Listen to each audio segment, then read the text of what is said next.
멈추어야 될 때와 가야 할 때를 아는 것이 지혜일진데 때로는 멈춰야 될 때 자꾸 앞으로 가서 사고가 나고 가야 할 때 가지 않아 사고가 나는 경우가 있습니다. 하나님 때를 분별하는 지혜를 허락하여 주시옵소서.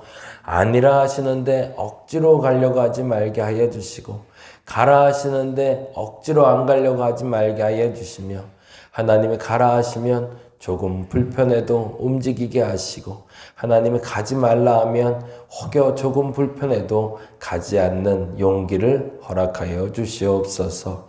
눈앞의 이득에 눈이 어두워 내일을 바라보지 못하는 어리석음 없게 하시고 멀리 보게 하여 주시옵소서. 우리 성도들의 삶이 그래서 얻어지는 것이 더 많았으면 좋겠습니다. 하나님, 우리 성도들의 마음을 붙들어 주시옵소서. 비 피해가 좀 없었으면 좋겠는데 각 가정이 어땠는지 한번 되돌아보는 시간 되게 하여 주시고 모쪼록 힘든 시간이 아니라 감사한 시간이 이번 한 주 되게 하여 주시옵소서. 감사합니다. 고마우신 예수님 이름으로 기도드렸습니다. 아멘, 아멘. 오늘은 창세기 42장 말씀 봅니다. 42장 1절에서 8절이고요.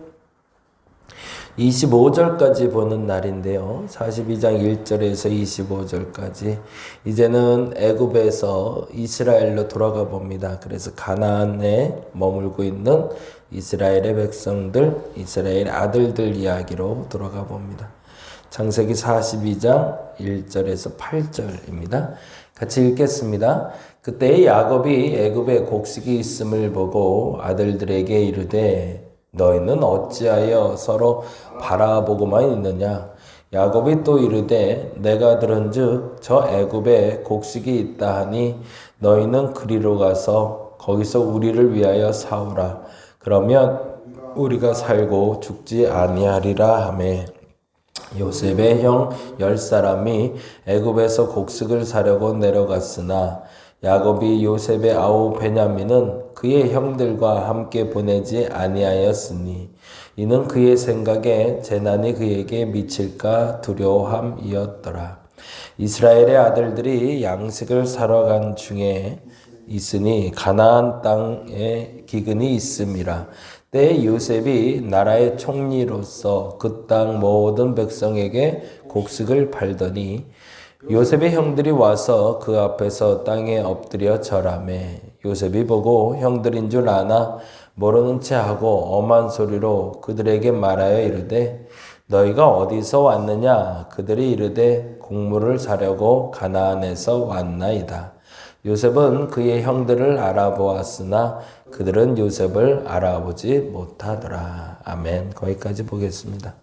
그때에라고 시작되는 42장 1절이 또 우리에게 주는 의미가 있어서 다시 한번 그 부분부터 같이 한번 살펴봤으면 좋겠습니다. 42장 1절에 보니까 그때에라고 되어 있는데 그때에는 어떻게 되어 있을까요?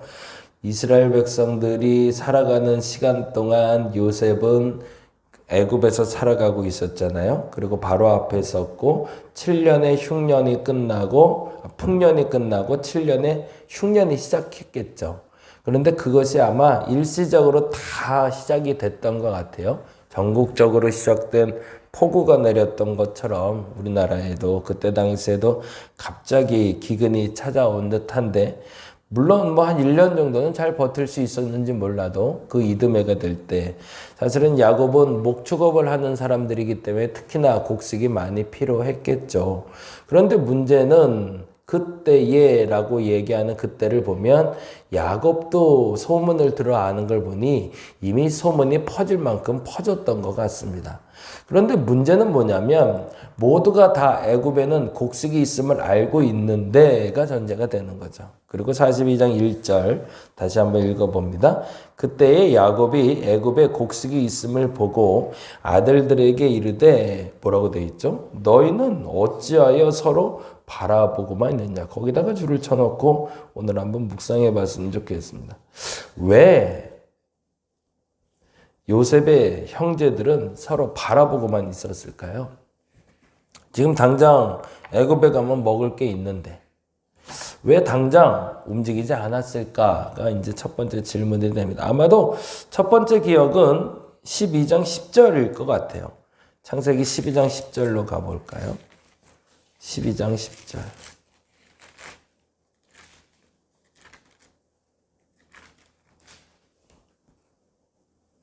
같이 한번 읽어보겠습니다. 12장 10절 같이 한번 읽겠습니다. 그 땅에 기근이 들었으므로 아브라함이 애굽에 거류하려고 그리로 내려갔으니 이는 그 땅에 기근이 심하였음이라 라고 되어 있잖아요.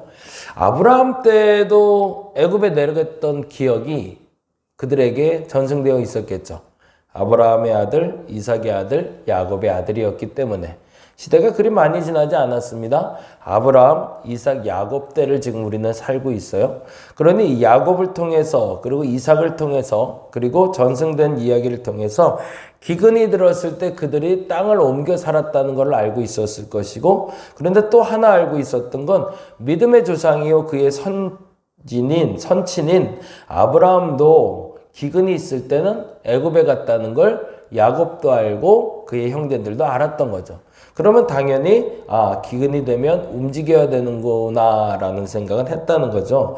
근데 문제는 11절 12절이죠. 같이 한번 읽어볼까요? 12장 11절 12절. 그가 애굽에 가까이 이르렀을 때에 그 다음에 이렇게 돼 있죠. 그의 아내 사레에게 말하되 내가 알기에 그대는 아리따운 여인이라 애굽 사람이 그대를 볼 때 이르기를 이는 그의 아내라 하여 나는 죽이고 그대는 살리리니. 우리가 잘 아는 사건이죠. 아브라함이 자신의 아내를 누이라 속여서 낭패를 볼 뻔한 사건입니다. 아마도 야곱이나 그 야곱의 아들들은 이 사건을 기억하고 주저하지 않았을까 추측을 첫째는 해봅니다. 과거에 부모 때부터 내려오는 하면 안 되는 습관이 있었던 거죠. 우리 집안에서는 원래 물에 가면 위험해. 그러니 우리 집안은 물에 가지 마. 뭐 이런 얘기들 보통 있지 않나요?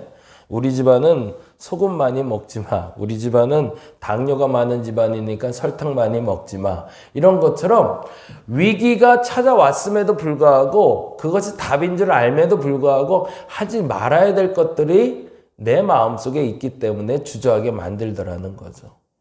물론 근데 우리는 또 하나 기억해야 되는 것은 아브라함이 애굽으로 갔다가 낭패를 본 기억도 있고 이삭이 아비멜렉에게 낭패를 본 기억도 있지만 이삭이 그랄에 가서 축복을 받은 기억도 있음도 기억해야 된다는 거죠.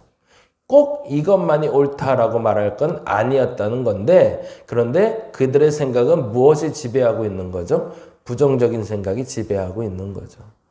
두 번째, 그들을 움직이지 못하게 한 심이 있습니다. 그 심이 여기 어찌 보면 3절, 4절에도 기록이 되어 있는 것 같아요. 한번 보겠습니다. 3절, 4절.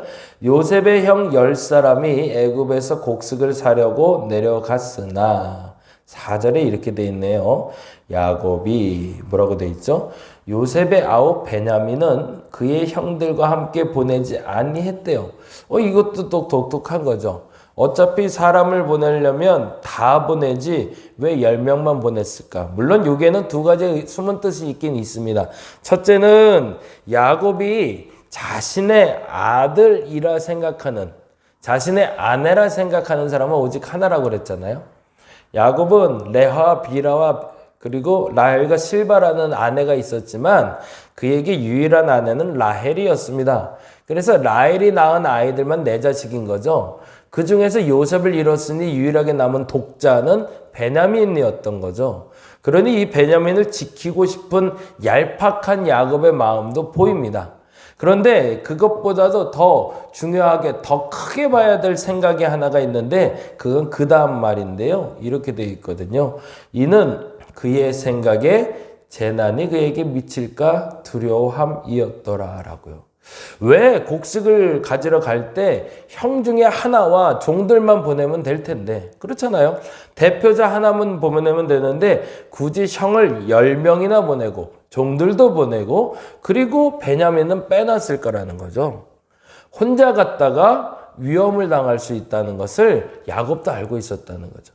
과거의 기억 속에, 아브라함의 기억 속에 뭔가 좀 안 좋아, 좀 안 좋은 상황이야, 애굽이라는 곳이 위험한 곳이야 라는 것도 알고 있었지만, 지금 그들이 살고 있는 시대의 애굽 또한 그리 안전한 장소는 아님을 본인들이 알고 있었던 겁니다.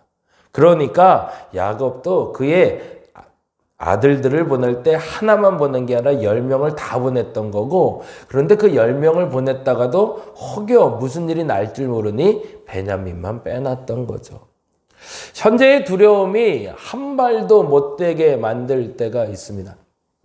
어제 운전을 하는데 비가 너무너무 많이 오더라고요. 아침 저녁으로 비가 오는데 아침에 8시, 아침 7시 반에 첫 분을 태우고 마지막 분을 9시 한 15분에 9시 45분에 한 분 태우는 분이 있고 9시 10분에 태우는 분이 있는데, 어제는 차가 너무 막히고 비도 너무 와서 9시 10분에 태워야 될 분을 9시 40분에 태우게 됐어요. 이게 30분이나 기다리게 됐죠. 근데 내심 기대하기는 그 30분 동안 그 폭우처럼 내리는 비가 좀 멈춰서 어르신을 모실 때 조금 좀 안전하게. 근데 그 안전하게보다 내심 속으로 솔직히 생각나는 건, 저 비 맞고 사람 실으려면 큰일 났는데 라는 생각이 들었거든요. 왜냐면 이게 뭐 아시겠지만 어르신들 모실 때 나도 우산 쓰고 그분도 우산 쓰고 차에 태울 수가 없잖아요. 기본은 어떻게 되냐면 내가 우산을 들고 그분을 씌워드리고, 아니면 다른 한 분이 우산을 들고 있으면 제가 그분을 실어 올려야 되는 상황인데, 그 형국에 비가 많이 오면 어쩔 수 없이 비에 젖을 수밖에 없거든요.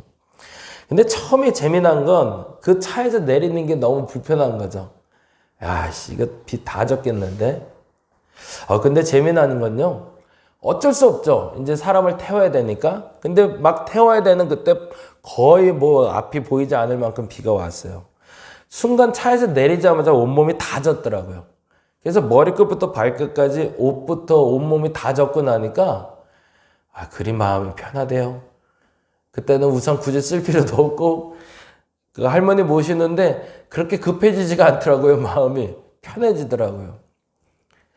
현재 지금 내게 있는 두려움을 내가 감당해내겠다라는 결단을 하거나 경험을 해버리면 그 다음부터 앞으로 가는 건 어렵지 않습니다. 과거의 기억 중에서는 사실은 나쁜 기억만 기억하고 있지만 않는다면 앞으로 나갈 수 있습니다. 근데 안타깝게도 우리는 과거의 기억 중에 안 좋았던 기억만 가지고 오늘 나가지 못하는 사람들이 있는 반면, 어떤 사람은 현재 지금 순간에 한 발만 가면 어차피 벌어질 일이고, 그리고 그 일만 감당하면 편하게 감당할 수 있는데도 불구하고 그 한 발이 두려워서 나가지 못할 때가 많더라는 거죠. 형들의 발목을 잡았던 건 과거의 기억 속에 소문처럼 들어왔던 아브라함의 이야기도 있었지만, 현재 지금 알고 있는 애굽 상태가 그렇게 삼엄하고 그래서 그렇게 녹록하지 않은 상황이라는 것을 잘 알고 있었기 때문이었죠. 근데 더 중요한 사건이 오늘 본문에 나오는 사건인데요. 그게 42장 21절 22절입니다. 그거까지만 읽고 마무리할게요. 42장 21절 22절 같이 한번 읽어보겠습니다. 21절 22절 그들이 서로 말하되 우리가 아우의 일로 말미암아 범죄하였도다. 그가 우리에게 애걸할 때 그 마음의 괴로움을 보고도 듣지 아니하였으므로 이 괴로움이 우리에게 임하도다. 르우벤이 그들에게 대답하여 이르되 내가 너희에게 그 아이에 대하여 죄를 짓지 말라고 하지 아니하더냐? 그래도 너희가 듣지 아니하였느니라. 그러므로 그의 핏값을 치르게 되었도다. 누구 얘기를 하고 있는 거죠? 요셉 얘기를 하고 있는 거죠. 근데 요셉이 어떻게 됐기 때문에? 요셉이 형들 때문에 어디로 팔려갔죠? 애굽으로 팔려갔거든요. 본인들이 도둑질한 장소를 다시 가서 도둑질을 하려는 심보가 있을 수도 있겠지만, 본인들이 도둑질하다가 들킨 장소를 또 가서 도둑질을 하려는 사람들은 거의 없죠. 왜요? 거기서 들킬 수 있으니까. 요셉의 형제들은 애굽에 가는 게 불편했던 이유가 또 하나 있었습니다. 자신의 동생을 애굽에 팔았거든요. 그랬는데 거길 가서 구걸을 할 생각을 하니 마음이 영 열리질 않았던 거죠. 과거에 불편했던 곳이 있습니다. 사실은 그래서 교회를 못 오는 사람들도 있어요. 어제는 드디어 이제 문의 한자 과정 나누는 분들하고 이제 조금 소통을 이제 시작을 했어요. 7월 14일까지라 이제는 좀 대화를 나눠야 될 것 같아서 그동안은 그냥 오시면은 인사하고 보내고 그랬는데 이제 한 분 한 분 조금 좀 사귐을 시작하려고 이야기를 좀 걸기 시작했어요. 그런데 감사하게 한 두세 분 정도 반응이 좀 왔어요. 그래서 이제 좋은 관계가 시작될 수 있을 것 같고, 그분 중에 한 분은 물놀이장을 한 번 더 오기로 했고, 그분 중에 한 분은 토요일마다 와서 우리 여기서 스터디 모임을 좀 하고 싶대요. 그래서 공간 대여를 해달라는 요청을 받았습니다. 그리고 그 중에 한 분이 남자분이었는데 과거에 교회를 다니다가 무슨 일이 있어서 지금은 안 다니고 있어요 라는 분을 만나게 됐어요. 그런 분이 어찌 보면 우리에게 더 중요한 분이 아닌가라는 생각이 들어요. 뭔가 두려운 게 있는지 몰라도, 뭔가 불편한 게 있는지 몰라도 그 불편함을 씻어낼 수 있는 시간이 필요합니다. 그러니까 억지로라도 그래서 교회로 나오게 해야 되겠죠. 그래서 공간도 대여하고 있는 거고요. 간접적으로 교회라는 곳을 머물게 만들어주는 이유가 과거에 본인이 기억했던 교회가 아니라 그것을 씻어버리고 교회라는 것이 원래 나쁜 것이 아니구나 라는 것을 보여주기 위한 목적으로 우리가 공간 대여를 하고 있습니다. 그 취지와 목적을 여러분이 잘 아시고 받아들여 주시면 좋겠어요. 오늘은 그렇게 기도했으면 좋겠습니다. 사실은 오늘 본문학은 조금 반한 적용일 수도 있겠지만 교회에 대해서 불편한 마음을 갖고 있는 이에게 내가 복음을 전할 수 있는 통로가 열게 해달라고. 그래서 그 기본이 되는 것이 바로 24절인데 24절 같이 한번 읽어보겠습니다. 24절. 요셉이 그들을 떠나가서 울고 다시 돌아와서 그들과 말하다가 그들 중에서 뭐라고 되어 있어요? 시므온을 끌어내어 그들의 눈앞에서 결박하고 라고 되어 있죠. 요셉은 형들이 지금 곡식을 가져가고 그들의 필요를 채우면 더 이상 오지 않을 것을 압니다. 당연히 그러겠죠. 그 불편한 마음을 아버지 때문에 억지로 왔기 때문에 이제는 더 이상 올 마음이 없고 와봤더니 괜히 좀 찝찝하고 별로 안 좋아서 이제 더 이상 안 올 거예요. 요셉은 그걸 직감했던 것 같아요. 그래서 요셉은 그의 형제 중에 시몬을 감옥에 가둡니다. 그리고 그를 핑계로 해서 다시 한번 오게 할 기회를 삼게 되죠. 우리 달인목교회가 그 기회를 잡을 수 있기를 바랍니다. 이제 문의한자 과정이 끝나면 그분들은 더 이상 오지 않을 겁니다. 왜? 필요를 채웠거든요. 그러면 그걸로 끝나게 된다면 사실은 우리가 15주 동안 이 자리를 빌려준 의미가 없을 거예요. 그들에게 볼모가 될 수 있는, 이런 표현 좀 안 좋을 수도 있겠지만 그들의 마음에 미련을 가질 수 있는 그 한 가지를 여기 남게 할 수 있도록 그것을 기도해 주시기를 부탁드립니다. 교회를 위해서 기도할 때는 이 문의한자 과정이 끝난 후에 연속해서 그분들이 다시금 교회를 방문할 수 있는 시므온을 남기게 해달라고 기도해 주시기 바랍니다. 앞서 말씀드린 대로 그래서 한 분은 물놀이라는 것을 통해서 다시 한번 방문하게 했고요. 어떤 분은 공부방을 시작하면서 여기서 다시 한번 방문하게 됐고요. 어떤 분은 교회에 대한 불편한 마음이 있었는데 그것을 해소시키면서 이 자리를 다시 초대하려고 합니다. 한 가지 더 부탁드리는 건 내가 아는 그 사람 중에 그 어떤 사람이 교회에 대한 불편한 마음이 있어서 교회를 가지 못했던 사람이 있다면 그를 초대할 수 있는 빌미, 볼모가 무엇인지를 기도할 수 있는 한 날 되시기 바랍니다. 그래서 한 번 더 만날 수 있는, 그들의 필요를 채우고 그냥 떠나가게 만드는 것이 아니라 그들의 필요를 채운 후에도 다시 한번 머물게 할 수 있는 그 무엇, 그것이 무엇인지 알아 그것을 내가 행동으로 옮길 수 있는 사람이 되게 해달라고 기도해서 그 시므온을 통해서 또 다른 만남을 예비할 수 있는 저와 여러분 되시기를 간절히 바랍니다. 기도하겠습니다. 공간 대여가 어떤 의미가 있냐고 사람들이 물어볼 수도 있습니다. 그 의미는 첫째는 그들의 필요를 채우는 데 있습니다. 그러나 그 다음이 더 중요합니다. 그들의 필요를 채운 후에 그들이 다시금 시므온을 볼모 잡듯이 그들의 마음에 미련이 남는 그 무엇이 이곳에 남겨지게 하는 것이 목적이어야 됩니다. 그리고 또다시 방문해야 되고 또다시 방문한 그들이 복음을 받아들이게 하기 위한 전도의 시발점이 공간대여입니다. 하나님, 우리가 그 일을 시작을 했습니다. 그리고 그 일을 통해서 사람을 만나고 있습니다. 이 일을 통해 당신의 사람들이, 당신을 사랑하는 사람들이 더 늘어나게 하여 주시옵소서. 우리가 사랑하는 사람들 중에 하나님을 멀리 떠났던 사람이 있다면 그에게 시므온은 누구인지 무엇인지 생각해 보게 하여 주시옵소서. 그래서 그에게 시므온의 생각나 그를 붙잡을 수 있는 계기를 마련하여 주시옵소서. 무엇이 그 마음을 붙잡을 수 있는 볼모인지, 그것이 어떤 것인지 알아 그에게 그것을 허락해주고 내가 그에게 복음을 전하게 하여 주시옵소서. 감사합니다. 고마우신 예수님 이름으로 기도드렸습니다. 다 같이 기도하고 돌아가겠습니다.